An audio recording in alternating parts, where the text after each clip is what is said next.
नमस्कार, आप देख रहे हैं इंडिया डे लाइव और मैं हूं आपके साथ हैदर ज़ैदी। चलिए अब देखते हैं हमारा खास शो जीना इसी का नाम है, कथावाचक पलक किशोरी के साथ।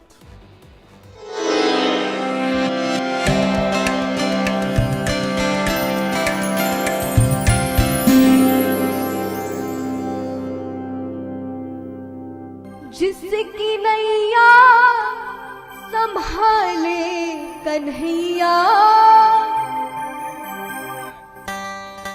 उसको कोई भी डरना भवरना, एक उसकी ही मंजिल सही है, जो पथिक है प्रभु की डगर का।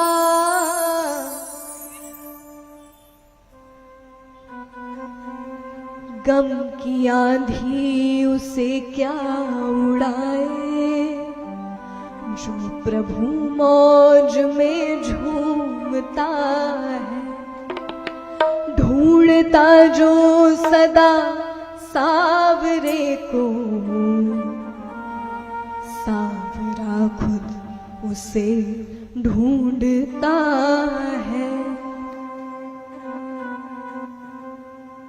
कि जिसकी नैया वो संभाल रहे हैं, उसे किस बात का डर?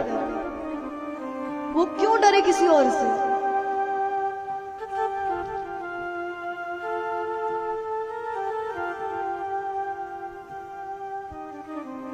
फिर उसे अपनी चिंता करने की कोई आवश्यकता नहीं है। और देखिए, जो खासकर जिनका रिश्ता जुड़ जाता है दुनिया से, तो कहा जाता है जिसने उनकी माया देख ली हो, उसे फिर जग की माया नहीं अच्छी लगती। कहा जाता है जिसका रिश्ता है माया पति से, जग की माया उसे क्या लुभाए, उसकी नजरों में सब है बराबर,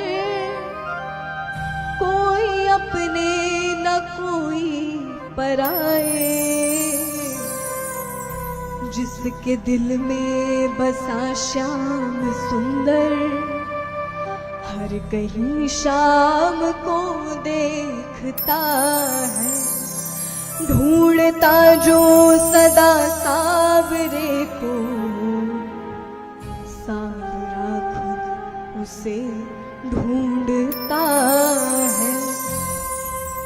और देखिए, आखिरी सीख, अंतिम सीख जो शायद हम सीख गए, तो फिर शायद ही कुछ और सीखने की आवश्यकता हो। क्या? एक दिन छोड़ के जग है जाना, बिन बन जा प्रभु का दीवाना। शाम को जिसने अपना है माना, उसको चरणों में मिलता ठिकाना। जान के बाद में ये जमाना, उनके चरणों की रज ढूंढता है, ढूंढता जो सदा सावरे को, सावरा खुद उसे ढूंढता है। तो 3 लोक 14 भुवन के बारे में क्या बताया गया? कि 7 लोग नीचे होते हैं और 7 लोग ऊपर होते हैं। नीचे वालों को अधोलोक कहते हैं और ऊपर वाले को उर्ध्वलोक कहते हैं। जो नीचे के 7 लोग हैं, अतल, वितल, नितल, गवस्थिमान, महातल, सुतल और पाताल। इन 7 में अलग अलग प्रकार की भूमि होती है, जमीन होती है, और अलग अलग प्रकार के नियम हैं। तो 7 लोग नीचे होते हैं और वैसे ही 7 लोग ऊपर की तरफ होते हैं। तो ऊपर के लिए कहा गया कि जहां हम रहते हैं, धरती, इसे भूलोक कहते हैं। ये भूलोक है, पृथ्वी जहां है। यहां मनुष्य आसानी से चल सकता है, फिर सकता है। पृथ्वी से सूर्य तक भूवर लोक है और सूर्य से ध्रुव मंडल तक स्वर्ग लोक है। इन तीनों को त्रिभुवन या त्रिलोक कहते हैं। जब कहते हैं ना हम त्रिलोक अधिपति, त्रिलोक सुंदर, यानी इन तीनों लोकों में सबसे सुंदर। और जो हमारा गायत्री मंत्र है, भू भुवः स्वः, भूलोक, भुवरलोक और स्वर्गलोक। इसके बाद महरलोक आता है। महरलोक में बहुत उच्च स्थान के जो ऋषि मुनि है वो रहते हैं। फिर जनलोक आता है, फिर तपोलोक आता है और फिर सत्यलोक आता है। सत्यलोक जिसे ब्रह्मलोक कहते हैं, जहां ब्रह्मा जी रहते हैं। और ये आखिरी का 7वां लोक है जहां ब्रह्मा जी रहते हैं। तो गरुण जी ने पूछा अपनी माता से कि माता, आपने 3 लोक 14 भुवन बता दिए, पर इसमें बैकुंठ लोक तो है ही नहीं, वो कहां है? तो उनकी माता कहती है, पुत्र, अभी तक मैंने जितने लोक बताए ये प्रकृति के अधीन है। प्रकृति के जो 3 गुण हैं उनसे बंधे हैं। चाहे वो ब्रह्मा जी का लोक ही क्यों ना हो, प्रकृति के अधीन है। और जिस लोक की तुम बात कर रहे हो वो प्रकृति से परे है, किसी बंधन में नहीं है, बंधन से मुक्त है। तो उनने पूछा कि क्या है इसके ऊपर बताइए। तो माता ने कहा कि सत्यलोक से अनंत कोटि योजन ऊपर शिवपुरी है जहां महादेव रहते हैं। कैलाश ठीक है, हम धरती पे हिमालय में कैलाश कहते हैं, पर ऐसा नहीं है। महादेव भी, उनका स्थान तो कोई और है जो कि बहुत ऊपर है। तो उन्होंने कहा इससे ऊपर है शिवपुरी जहां महादेव रहते हैं। और शिवपुरी से भी अनंत कोटि योजन ऊपर है बैकुंठ जहां भगवान विष्णु रहते हैं। तो ध्रुव जी ने कहा हम वहां जा सकते हैं? माता कहती है, पुत्र, ऐसा दुस्साहस मत करना। बैकुंठ में बिना अनुमति कोई नहीं जा सकता। और जिसने प्रयास किया वो अपने प्राणों से छूट गया। वहां जाने से पहले वैतरणी नदी आती है, उसे पार करना पड़ता है। कुछ नरकों का विवरण आता है, नरकों का विवरण। परीक्षित महाराज पूछते हैं सुखदेव मुनि से कि प्रभु, नरक क्या होता है और कितने होते हैं? तो सुखदेव मुनि कहते हैं कि 28 नरक होते हैं। 28, सिर्फ एक नहीं होता। तो 28 नरक में परीक्षित महाराज ने कहा कि 28 की क्या जरूरत? तो सुखदेव मुनि कहते हैं अब जैसे दंड होंगे वैसी सजा मिलेगी। परीक्षित महाराज ने कहा कि तो कैसी सजा मिलती है? तो सुखदेव मुनि कहते हैं कि मैं जो सजा बताऊंगा वो सुन पाओगे? उन्होंने कहा आप बताइए तो। अब देखिए, वो उनने तो असली सजाएं बताई, मैं असली नहीं बताऊंगी आपको, वरना आप भी डर जाएंगे। बस इतना समझ लीजिए कि वहां छोटी छोटी गलतियों की भी सजा मिलती है, छोटी छोटी, जो शायद हम रोज करते हैं। झूठ बोलना, अब झूठ तो आम बोलचाल में है। एक बार के झूठ बोलने की भी सजा मिलती है वहां पर, और भारी सजा मिलती है। तो असली दंड तो हम सुनने से रहे। तो देखिए, परीक्षित महाराज भी सुनकर डर गए। अब हम तो सामान्य मनुष्य, परीक्षित महाराज राजा है, वो कई युद्ध लड़ चुके हैं, उनने अपने हाथों से बहुतों की मृत्यु की है, उसके बाद भी वो डर गए।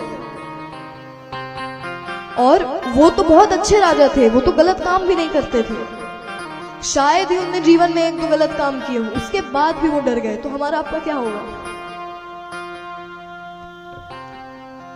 परीक्षित महाराज पूछते हैं कि आप ये बताइए, ऐसा कोई मार्ग है जिसमें सजा करो और नरक ना जाना पड़े? सुखदेव मुनि कहते हैं मतलब अब इसमें भी तुम्हें नया रास्ता चाहिए। उन्होंने कहा आप बताइए तो। ये ग्रंथ कलयुग के लोगों के लिए है ना, तो वहां तो बहुत लोग होंगे ऐसे जो गलत काम करेंगे, तो क्या होगा उनका? क्या सबके सब नरक में रहेंगे? तो सुखदेव मुनि कहते हैं ऐसे थोड़ी दुनिया चलेगी। ठीक है, मैं बता देता हूं।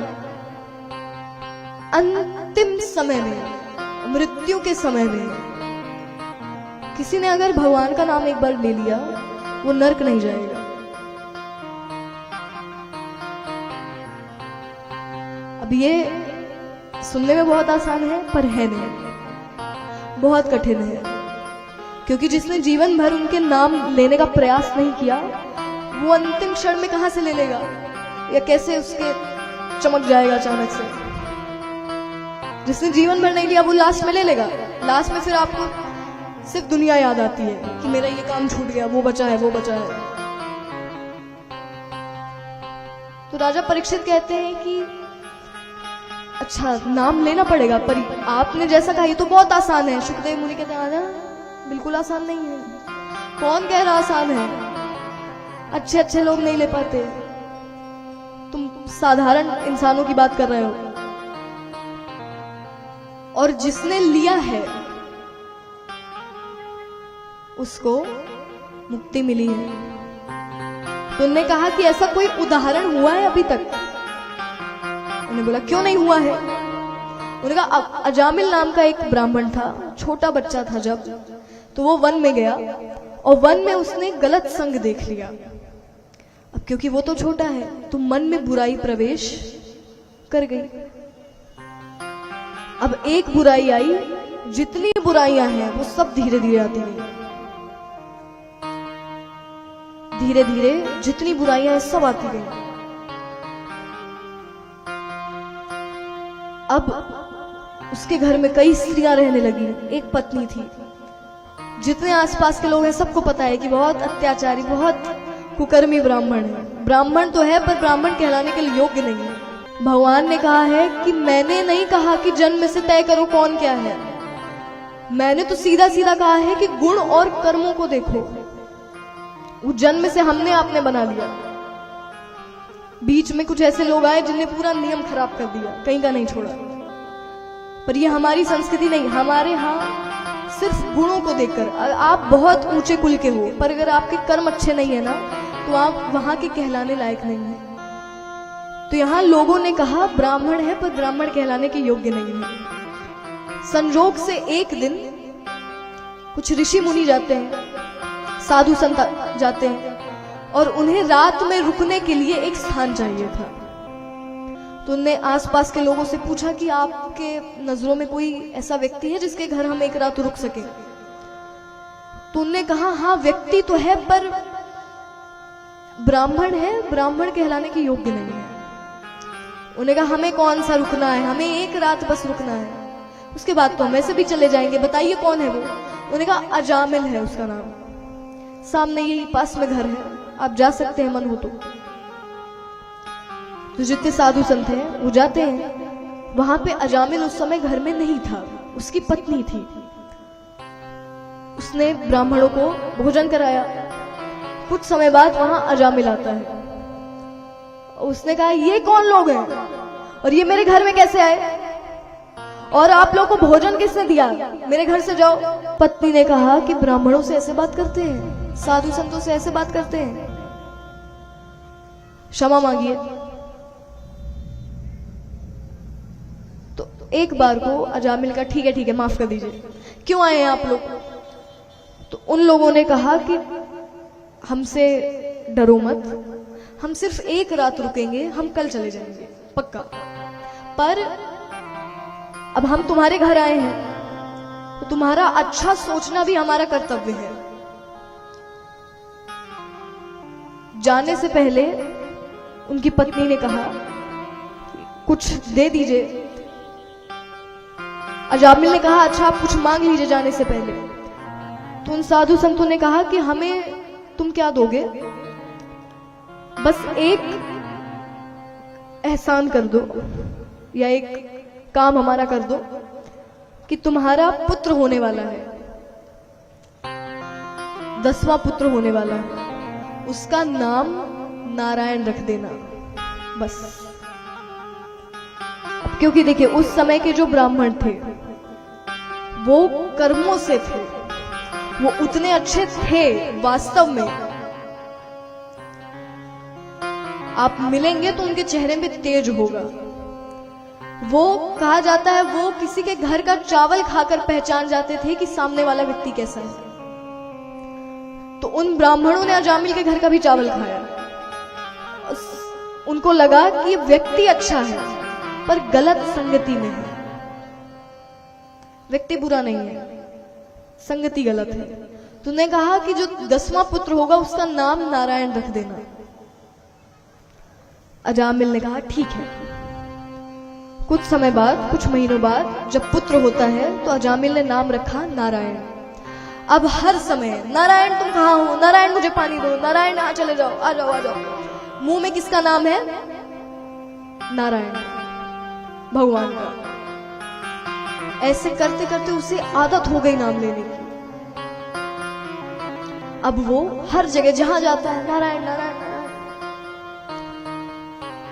अब अंतिम क्षण आया, मृत्यु का समय आया। जब मृत्यु का समय आया, अब कहा जाता है कि जो अधर्मी व्यक्ति है ना, जिसने हमेशा गलत काम किए हो, उसे मरने से पहले दिखने लगते हैं लोग, या यमदूत दिखने लगते हैं कह लीजिए। तो अजामिल को यमदूत दिखने लगे। यमदूतों ने कहा चलो तुम्हारा समय आ गया है। अब अजामिल ने देखा तो सामने उसका पुत्र खेल रहा था, और यमदूतों ने जैसे अजामिल का हाथ पकड़ा, अजामिल ने कहा नारायण मेरी रक्षा करो, नारायण मुझे बचाओ। अब ये आवाज जैसे भगवान तक पहुंची, भगवान ने अपने पार्षदों को भेजा, बोलो जाओ उसकी रक्षा करो। वहां से भगवान के पार्षद आते हैं, और भगवान के पार्षदों ने कहा उसका हाथ छोड़ो। यमदूतों ने कहा नहीं, ये बहुत अधर्मी है। पार्षदों ने कहा अच्छा, उसका हाथ छोड़ो। उसने भगवान को याद किया। यमदूतों ने कहा भगवान को नहीं, इसका पुत्र है नारायण, वो अपने पुत्र को बुला रहा था। भगवान ऊपर से कहते हैं पुत्र समझकर, पिता समझकर, पति समझकर, भाई समझकर नाम मेरा लिया है उसने, और मृत्यु के समय जो मेरा नाम लेगा वो नरक नहीं जाएगा। मैंने कह दिया तो कह दिया। अंत में यमदूतों को छोड़ना पड़ा, वो खाली हाथ गए यमराज के पास। यमराज ने कहा कहां है व्यक्ति? उन्होंने कहा प्रभु हम तो ला रहे थे, भगवान के पार्षदों ने रोक लिया। तो यमराज ने यमदूतों से कहा धन्य हो, तुम्हें उनके पार्षदों के दर्शन हो गए। मैं उनके दर्शनों के लिए व्याकुल रहता हूं हर समय। तो देखा जाए तो रक्षा तो हो गई। अब इसका मतलब ये नहीं कि आप जीवन भर गलत काम करें और लास्ट में भगवान का नाम ले ही नहीं पाएंगे। अगर जीवन भर नहीं लिया तो अंतिम क्षणों में भी नहीं ले पाता कोई। और मुक्ति का मतलब हर समय ये नहीं होता कि फिर आपने जब संसार छोड़ दिया, कर्म बंधन, उनसे मुक्ति। शरीर आपका कहीं भी रहे, अगर घर में भी है पर आप अनासक्त हैं, आसक्ति नहीं है मन में, तो आप मुक्त हैं, भले आप परिवार के बीच में हैं। और श्रेष्ठ भी वही होता है जो इस दुनिया में रहकर इससे जुड़े ना। वरना ऐसे तो बहुत लोग हैं, आप छोड़कर चले जाइए, कुछ समय बाद आपको भी विरक्ति आ जाएगी, पर यहां रहने के बाद भी अगर आप नहीं फंसे, वो बड़ी बात है। जो अजामिल की कथा है, उसे हमें शिक्षा क्या मिली? कि अगर आप भगवान के पास जाने का प्रयास करेंगे तो भगवान आपके लिए 100 कदम आगे बढ़ाएंगे। आपको 2 कदम चलना है, वो 100 कदम चलने को तैयार है। भगवान कहते हैं मैं सब कुछ देने को तैयार हूं, तुम बस मुझ पर भरोसा रखो और मैंने जो रास्ता दिखाया है उस पर चलो, विश्वास रखकर चलो। ऐसा ना हो कि जब तक समझ आए तब तक बहुत देर हो जाए, कि अब तो कुछ हाथ में है ही नहीं, अब क्या कर सकते हैं। तो वो समय आने के पहले हम संभल जाएं, सुधर जाएं तो अच्छा होगा। अब एक छोटी सी कथा है कि एक बार स्वर्ग लोक में देवताओं के गुरु बृहस्पति आते हैं। तो बृहस्पति जी आते हैं तो जितने देवता हैं वो सब खड़े हो गए, इंद्र अपने सिंहासन पर बैठे हैं। तो बृहस्पति जी को लगा तुम्हें फिर से अहंकार आ गया, कितनी बार तुम्हें शिक्षा दी जाती है और तुम्हें समझ ही नहीं आता, फिर से अहंकार आ गया, अब तो मैं नहीं मानने वाला। उसी समय देवगुरु बृहस्पति वो सभा छोड़कर चले जाते हैं। असुरों को पता चला कि देवताओं के गुरु ने उनका साथ छोड़ दिया है। उन्होंने कहा अब अच्छा मौका है। तो जितने भी असुर हैं सबने कहा अब हमला करेंगे तो हम जीतेंगे, क्योंकि उनके गुरु तो उनके साथ है नहीं। तो यहां जितने देवता हैं वो जाते हैं ब्रह्मा जी के पास। ब्रह्मा जी से कहते हैं प्रभु कुछ बताइए, हमारे गुरु हमें छोड़कर चले गए, इंद्र के कारण, हमारी गलती नहीं थी। अब अगर लड़ाई होगी तो वो जीतेंगे, उनकी जीत होगी।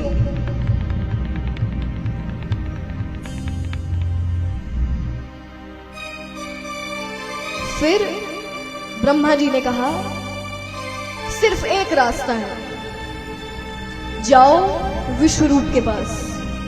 विश्वरूप असुरों के पक्ष से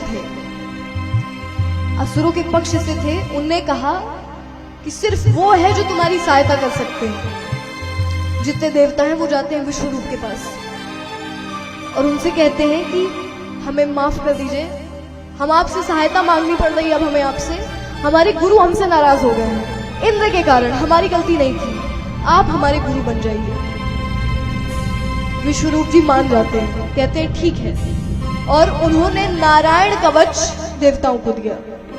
अब नारायण कवच विफल नहीं हो सकता, नारायण कवच मिला, युद्ध होता है असुरों का और देवताओं का, और देवताओं की विजय हुई। तो देखा जाए तो जीत किसके कारण हुई? विश्वरूप के कारण, उनने नारायण कवच दिया। अब इंद्र को देखिए, इंद्र को अभी भी समझ नहीं आया, अहंकार अभी भी उतना मन में। जब विश्वरूप जी यज्ञ करते थे तो थोड़ी आहुति असुरों के लिए भी चढ़ाते थे, क्योंकि वो थे तो असुरों के पक्ष से। विश्वरूप जी को देखा इंद्र ने, बोला कि अच्छा आप हमारे पक्ष से हो पर आप आहुति असुरों के लिए चढ़ा रहे हैं। तो इंद्र ने क्रोध से तलवार निकाली और विश्वरूप जी का मस्तक काट दिया। अब जब ये हुआ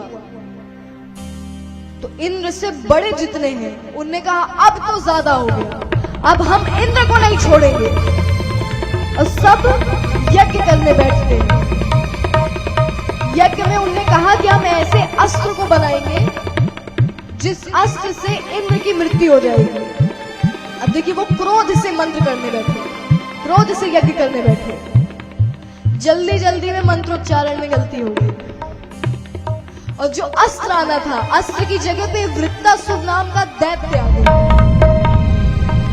अब वो दैत्य पूरी दुनिया में अत्याचार कर रहा है, गलत काम कर रहा है। अब तो सब परेशान हो गए। अब सब जाते हैं भगवान के पास, बोलते हैं प्रभु हम क्या करें। भगवान कहते हैं जाओ ऋषि दधीचि के पास, उनकी अस्थियों से एक शस्त्र बन सकता है, वज्र। सिर्फ वज्र से उसका वध होगा, उसकी मृत्यु होगी, और कोई रास्ता नहीं है।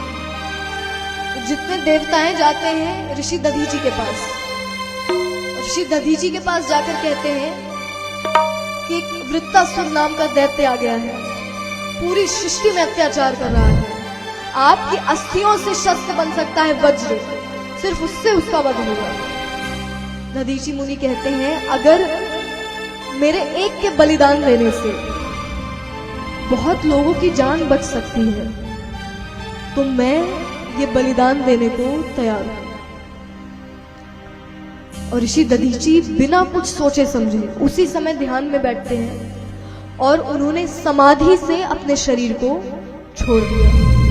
अब उनके मृत शरीर से उनकी अस्थि यानी हड्डियों को अलग किया जाता है। उन हड्डियों से शस्त्र बना वज्र। वज्र को इंद्र ने धारण किया और इंद्र ने वृत्तासुर का वध किया। इस तरह से वृत्तासुर का